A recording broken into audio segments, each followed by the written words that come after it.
Ya, di sini kita coba ke upgrade ke versi 1.3 ya. Kita lihat di sini di user guide. Di sini ada update history versi 1, kemudian versi 1.1, versi 1.2. Ini sudah ada di video-video sebelumnya ya. Sekarang kita coba lanjutkan ke versi 3.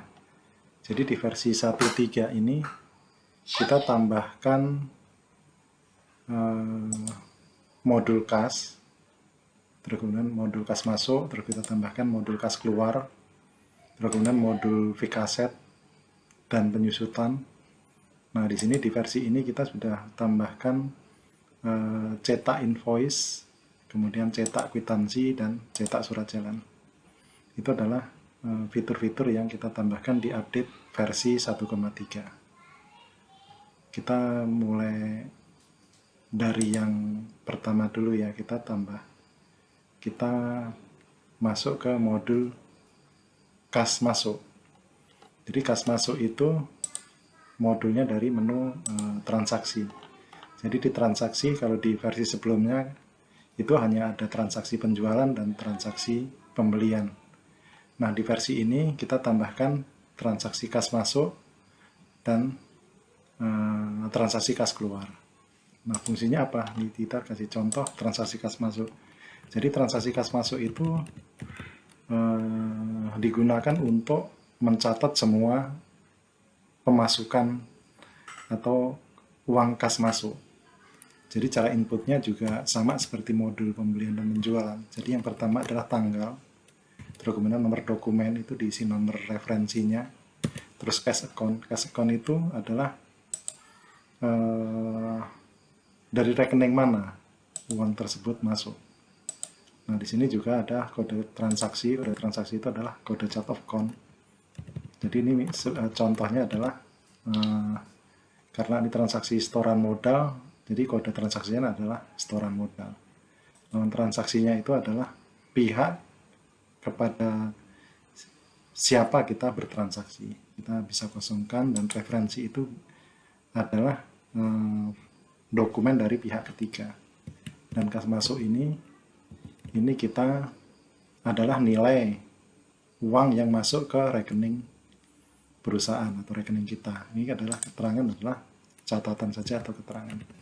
Jadi cara bacanya kalau di sini, ini pada tanggal 1 Januari 2001, dokumennya nomor CR01, ada uang kas masuk ke rekening BCA.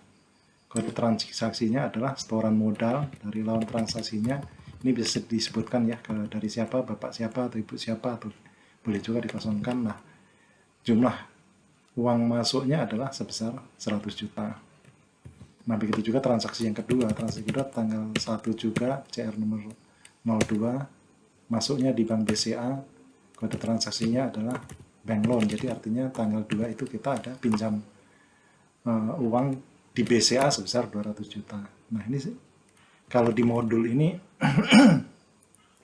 kita sudah tidak perlu jurnal lagi ya. Karena nanti jurnalnya sudah kita buat secara otomatis. Dan seterusnya, selanjutnya kalau ada transaksi, semua transaksi kas masuk kita masukkan ke modul ini. Dan ini setelah modul ini juga langsung nyambung ya ke semua transaksi ini.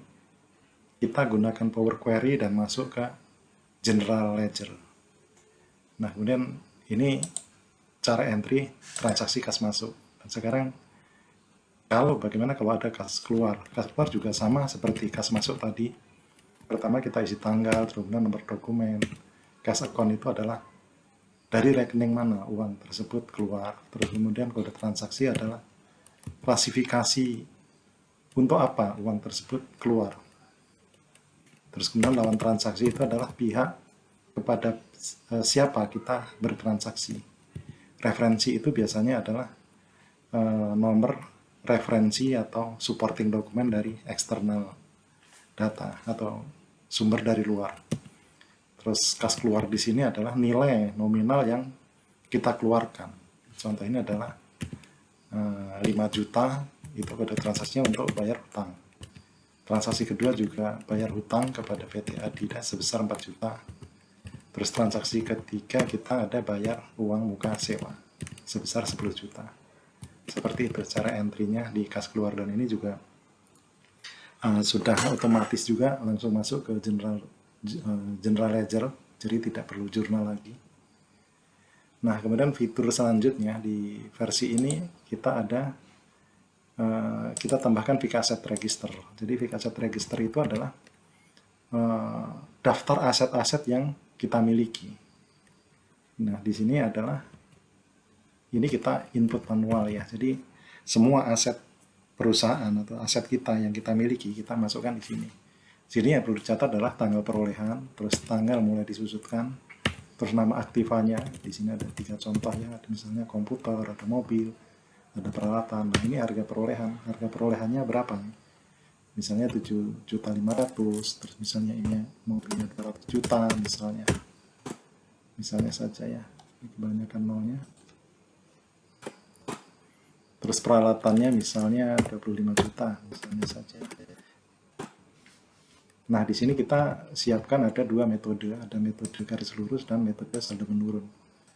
Kita coba aja yang garis lurus, terus kemudian masa manfaatnya itu adalah umur dari nilai aset ini. Kita contohnya aja 5 tahun. Ini bisa saja dirubah ya sesuai dengan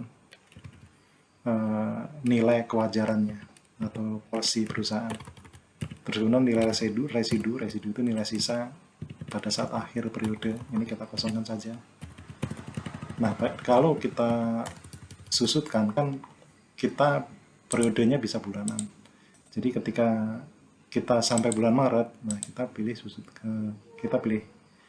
penyusutan yes, kita pilih kita ganti dari no ke yes.